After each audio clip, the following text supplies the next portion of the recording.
Hello, welcome back. Here is Ali Talabi, and this is the second lesson from Module 19. So we are talking about the world of bonds. In this lesson, I will talk about two major risks which are associated with the bonds: interest rate, or it's also called the price risk, and the investment risk. Also, we'll talk about the bond pricing relationship, which is called Malkiel's theorems. So I will show you how actually Malkiel is talking about the relationship between the interest rate and the bond prices. And also at the end of this lesson, I will introduce the concept of duration, Macaulay duration and modified duration, and I will show you the formula and the concept. But as I promised in the last lesson, lesson 3, I will walk you through step by step to show you how actually you can calculate the duration in several step ways. So let's start our second lesson. So let's assume you are the bondholder of a company. So you are exposed to several risks. One of the major ones is called interest rate risk. What if after you purchase the bonds, the rates in the markets are increasing? If the interest rate is going up, what's going to happen? Remember, the coupon payments are fixed. So when you are buying the bonds, you will receive a specific coupon payments based on the coupon rate. So let's say that's a 5-year bond. You are receiving 10% coupon rate, which means you receive $100 on annual basis. And for the period of 5 years, that's fixed. It's not going to change. However, the market rate, the interest rate in the market is changing. It's going up and down. What if the interest rate in the market goes up? In this case, what's going to happen? Actually, you will lose on the bonds you purchase. Why? Because you could earn higher interest rate, but now you are getting the fixed rate which you agreed upon. So you are getting the lower rate, the lower coupon payment. And we learned previously, as the interest rate, as the yield to maturity, as the market rate is going up, the value of the bond is going down. So the value of your asset, which in this case is the bond, it's going down. So remember, higher interest rate, lower the bond price. So when we're talking about interest rate risk, again, we're talking about the probability or the chance that the interest rate in the market is going to increase, which means that you will lose money on your investment. Another type of risk that you're dealing with is called reinvestment risk. What does it mean?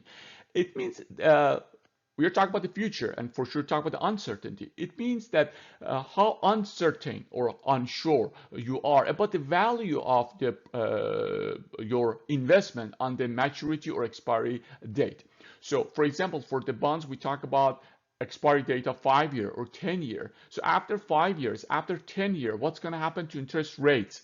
So there is a chance that at the time that your bonds is going to expire, the interest rates are lower. Yeah, so you have to buy lower interest rate securities or bonds. So reinvestment risk is talking about the chance of getting lower interest rate when you are going to renew your investment.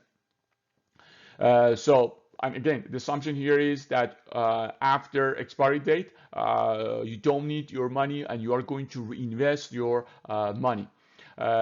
Maybe you say, Ali, do we have any option when it comes to fixed income securities to actually get rid of this risk? You might end up investing in a longer period bonds, so that might be one of the possible solutions. Some people, they prefer to go with the zero coupon bonds. We talked about the zero coupon bond. So in this case, you won't receive any interest until expiry date. So you are less concerned about any changes in the interest rate when it comes to your investment. So that might be another option. So again, the reinvestment risk is the chance that the interest rate will go down when the bonds are expiring. So you have to invest on a lower rate bonds. So when the interest rate is going up, we'll learn that actually you are doing with the bond price reduction. So the value of your investment is going down. So in other words, the price risk here is going up. However, at the same time, the reinvestment risk becomes lower because we learned that the reinvestment risk is mainly talk about the lower interest rate. So when the interest rates are going up, you will be happier that your current investment is expiring and you can go and invest in the higher interest rate portfolio. Make sense? So this is the increase in the interest rate. What about the reduction in the interest rate? When the interest rates are going down, the bond prices are going up. So the value of your investment is going up. So you are less exposed to the price risk, but now you are more exposed to reinvestment risk. In this case, what's going to happen? The future value of the reinvested coupons are going down. So you are dealing with a situation that now the bonds are expiring and you are going to reinvest on the money you earned from selling your bonds on the lower interest rate securities. So again, long story short, the price risk and the reinvestment risk are moving on opposite direction. So now let's talk about the bond pricing relationships. And the bond pricing relationships, also called Malkiel theorems. Burton Gordon Malkiel, who is an American actual economist, came with this idea about these relationships. That's why it's called Malkiel's theorems. So I'm going to use this example, this graph, to explain this relationship. So we learned that there is a opposite relationship between the price and the yield. As the yield is going up, the bond price is going down. So that's a first part of this relationship. Now, the second part is not as obvious as the first part. So for sure, the yield and the price are moving in opposite direction. However, when you talk about the increasing the yield, the price decline is smaller than the price gain due to an increase in the yield. So you can look at this example I provided here. So if you move from left to right, it means that the yield to maturity is actually going up, so it's increasing, and for sure the bond price will go down. However, as you are moving to the right side, you see the slope of this curve is becoming less steeper. However, as you are moving to the left side of these curves, you see that the slope is becoming steeper. So I'm talking about this part. So as you see, for example, if you go with bond D, you see that when it's the rates are less, or in other words, the changes are negative, you see that the slope is higher. As the changes are becoming more positive, you see that the slopes are becoming less, and that's the meaning of that. The bond price decline due to increase in a bond's yield to maturity is smaller than the price gain due to increase in yield. So if you look at this, you will understand that any increase in the yield actually will lead to the lower price. However, these changes in the price is much smaller than any reduction in the yield, which lead to the higher price. The next note is regarding the expiry date or maturity date of the bonds. So if you have two bonds, one is the longer term bond, another is the shorter term, you will see that the long-term bonds tend to be more price sensitive than the short-term bonds. For example, look at bonds A and B here. As you see, bonds A and B are very similar. Both they have the same coupon rate. Both they have the same YTM. However, bond A has a 5-year to maturity, and bond B is actually has 30 years to the maturity expiry date. You see that for bond A, the changes in the yield to maturity will lead to the lower price changes compared to bond B. In other words, the bond B is more sensitive to any changes in the interest rates or the YTM. So again, longer period of time bonds, they are more sensitive to the interest rate changes or the yield changes.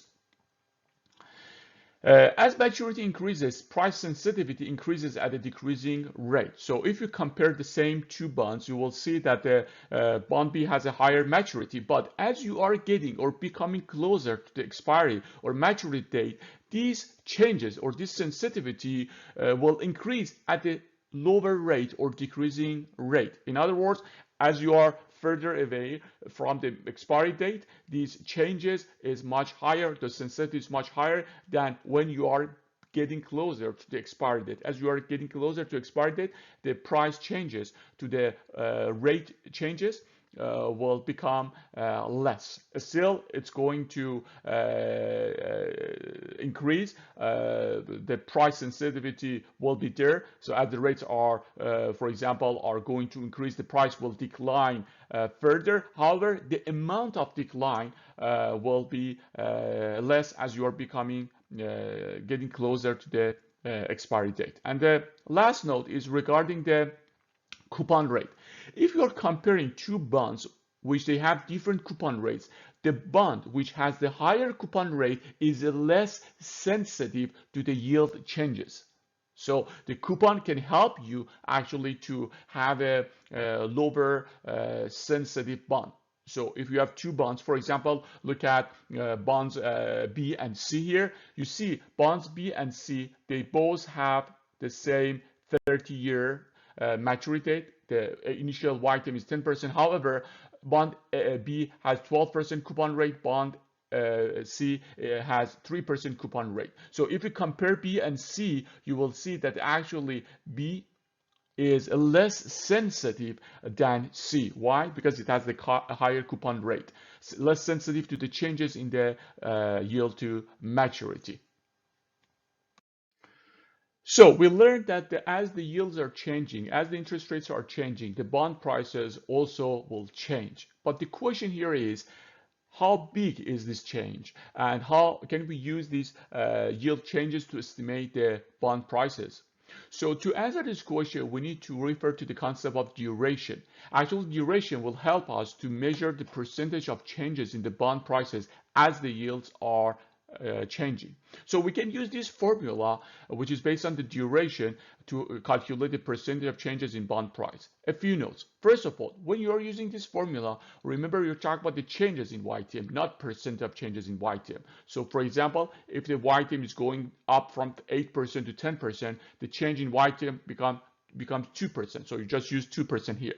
The second notion here is we are assuming that we're talking about the semi-annual bonds. So there are payments every 6 months. That's why we are dividing YTM by 2. So we are saying 1 plus YTM divided by 2. Now, maybe say, Ali, what is the duration? We'll talk in more details in the following lesson, lesson 3, about the duration and how we measure the duration and the steps.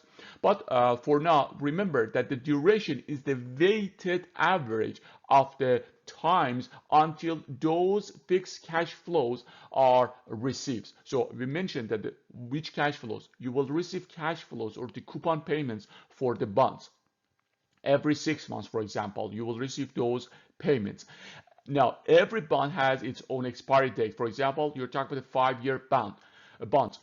However, you will receive these coupon payments every 6 months. So the effective, remember, the effective expiry date for each bond should be shorter than that expiry date which you see on the bond. So it should be shorter than 5 years, for example. Why? Because you are receiving your coupon payments earlier than the expiry date. You don't need to wait the whole 5 years to receive all the payments. So this is the meaning of duration. Duration, actually, that's the number based on year. So it's, for example, 4 years, 4.5 years, 5 years. But for sure, it will be less than the expiry date of the bonds. If you're talking about the coupon payment, since you're receiving the coupon payments earlier than the expiry date, so you will have the duration which is shorter than the expiry date of the bonds. Again, we can use the concept of duration to calculate the changes of the bond price. In other words, you can measure the sensitivity of the bond using the duration. Now, let's look at the example. Let's assume the duration for a specific bond is 11, so it's 11 years, and the current yield to maturity is 8%. Now, if it goes up from 8% to 8.5%, the yield to maturity is changing by 0.5%. We can measure the impact of these changes in the bond prices using the formula we mentioned. And if you plug the numbers here, you will see that the percentage of changes in the bond price becomes 5.29%. And for sure, the number is negative. Why? Because as the yield is going up, the bond price is going down. So if the yield is going up by 0.5%, the bond price will go down by 5.29 5%. So be careful with that. Before wrapping up this session, let me remind you something. Maybe in some textbook or some source you see modified duration, Macaulay duration. What's the difference? Actually, modified duration is using the Macaulay duration and it's adjusting for the YTM. In other words, it seems that the modified duration is more accurate than the traditional form of duration. And how we can derive the modified duration? Just divide the Macaulay duration by 1 plus YTM divided by 2.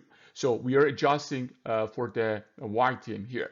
So in the formula we used earlier, the percentage of changes in the bond price, actually we use the modified version of the duration because as you notice, I just divided the duration by the 1 plus YTM divided by 2 and I use the modified version of that. So be careful the equation. Are you using the Macaulay duration or using the modified duration, and the difference is based on the 1 plus YTM divided by 2. The interpretation is same. Duration is measuring the sensitivity of the bond prices to the changes in the YTM. That's it for today. Thank you very much. Don't forget to come to the third lesson, which I'm going to show you how actually you can calculate the duration using the Excel, and I will give you an example and walk you through it step by step. Have a wonderful day. Take care. Talk to you soon. And here is Ali Talabi.